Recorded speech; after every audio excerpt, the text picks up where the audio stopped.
আজকে আমি আপনাদের জানাবো মাত্র 5টি জিনিস সংগ্রহের মাধ্যমে কম খরচে এবং পরিষ্কারের ঝামেলা ছাড়াই আপনার বাসায় বা অফিসে সুন্দর একটি অ্যাকুয়ারিয়াম বানিয়ে রাখতে পারবেন। প্রথমে আমার অ্যাকুয়ারিয়াম সেটআপটা একটু দেখুন। চলুন আপনাদের ঘুরিয়ে দেখাই।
ফার্স্ট অফ অল অ্যাকুয়ারিয়াম বানানোর জন্য যে জিনিসটা প্রয়োজন সেটা হচ্ছে কাচের জার।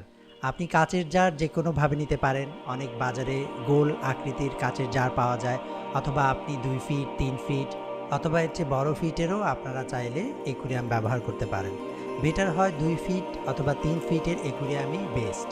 অথবা বাসার মধ্যে বালতিতে করেও কিন্তু মাছ লালন পালন করা যায়। এই মাছগুলো বেশ কিছু মাছ আছে যেগুলো হচ্ছে আপনারা চাইলে আপনার বাসার বারান্দার বালতিতে করে প্রথমে মাছ পুষে দেখতে পারেন। সেকেন্ড যে ইম্পর্টেন্ট বিষয়টা হচ্ছে আপনি অ্যাকুয়ারিয়ামের মধ্যে মাছেদের পালনের ক্ষেত্রে আপনাকে পুরাতন পানি ব্যবহার করতে হবে। বাসায় জমিয়ে রাখা 3 থেকে 5 দিন আগের যে পানি থাকে, ড্রামের পানি আপনি ব্যবহার করতে পারেন, এতে মাছরা ভালো থাকে। বাজারে যে কেমিক্যালগুলো পাওয়া যায় সেগুলো আপনাকে পানির মধ্যে দিতে হবে না যদি আপনি পুরাতন পানি ব্যবহার করেন। মাছ অ্যাকুয়ারিয়ামে ছাড়ার পর আপনার কিন্তু মাছ খাওয়া দাওয়া করবে এবং সে পটি করবে। সো এতে কিন্তু আপনার অ্যাকুয়ারিয়ামের পানি নোংরা হয়।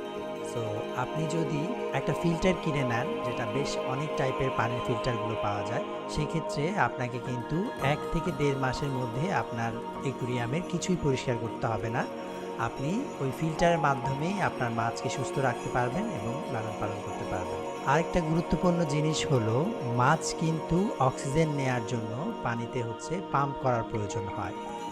এতে আসলে জল ভালো থাকে, এতে আসলে মাছ পানিতে খুব স্বাচ্ছন্দ্যে অক্সিজেন নিতে পারে। অ্যাকুয়ারিয়ামের মধ্যে লাইভ গাছ আপনারা লাগাতে পারেন চাইলে, সেটা আমি আমার পরবর্তী ভিডিওতে আমরা একে একে আপনাকে দেখাবো। আমার অ্যাকুয়ারিয়ামে যে গাছগুলো দেখতে পাচ্ছেন এগুলো কিন্তু লাইভ প্লান্ট। অর্থাৎ জীবিত গাছ। সো এভাবে করে রাখলে আপনার কিন্তু এই পানিতে পাম্পের প্রয়োজন কম হয়। এরপরও আপনারা চাইলে, যেহেতু অক্সিজেনের প্রয়োজন হয় মাছেদের, তো সেক্ষেত্রে আপনারা ছোট একটা পাম্প কিনে আপনি কিন্তু এই বুদবুদ ওঠার জন্য আপনারা অ্যাকুরিয়ামে দিয়ে দিতে পারেন। আর একটা মোস্ট ইম্পর্টেন্ট বিষয় হলো, আপনারা কিন্তু অ্যাকুরিয়ামে সৌন্দর্য বৃদ্ধির জন্য আপনি লাইট ইউজ করতে পারেন, অথবা ভেতরে পাথর দিয়ে ইউজ করতে পারেন, অথবা লাইভ প্লান্ট ইউজ করতে পারেন, গাছ লাগাতে পারেন। সেক্ষেত্রে যেটা হবে, আপনার এই গাছগুলোর সৌন্দর্য এবং আপনার এই পাথর এবং লাইটিংয়ের সৌন্দর্যটা আরও ফুটিয়ে তুলবে। অনেকে আসলে পাথর ইউজ করে, এই পাথরের জন্য হচ্ছে অনেক মাছ অনেক সময় ব্যথা পায়, বা হচ্ছে তাদের আসলে এটার সাথে ঘষা লেগে তাদের আঁশটে উঠে যায়। সো আপনারা চেষ্টা করবেন পাথর না দিয়ে বালি ইউজ করার জন্য, তাহলে কিন্তু আপনার অ্যাকুরিয়ামটাও সুন্দর দেখালো এবং আপনার মাছগুলো হেলদি থাকলো। এবং সেই সাথে আপনি যদি পারেন তাহলে হচ্ছে লাইভ প্ল্যান্ট লাগাতে পারেন। আমরা আপনাকে লাইভ প্ল্যান্ট এবং পাথর বা হচ্ছে আপনার বালি অ্যাকুরিয়াম পুরো সেটআপটা আমরা পরবর্তী ভিডিওতে আপনাকে ধীরে ধীরে দেখাবো। যারা প্লিজ এখনও পর্যন্ত আমার এই চ্যানেলটা সাবস্ক্রাইব করেননি, যাতে আমরা নেক্সট আপনাকে অ্যাকুরিয়ামের বাকি ভিডিওগুলো যাতে আপনি নিজেও বানাতে পারেন আপনার বাসায় অ্যাকুরিয়াম। সো এই জন্যই আমি আসলে ভিডিওগুলো দিচ্ছি, এবং এখানে বেশ কিছু গ্যাজেটও ইউজ করা হয়েছে। সো এই গ্যাজেটের জন্যই আসলে দেয়া হচ্ছে। সো এইগুলো কিন্তু হচ্ছে আপনি ব্যবহার করতে পারেন খুব সহজে আপনার বাসা বাড়ির সৌন্দর্য বৃদ্ধির জন্য একটা অ্যাকুরিয়াম রাখতেই পারেন। So please subscribe my channel and keep watching. Thank you.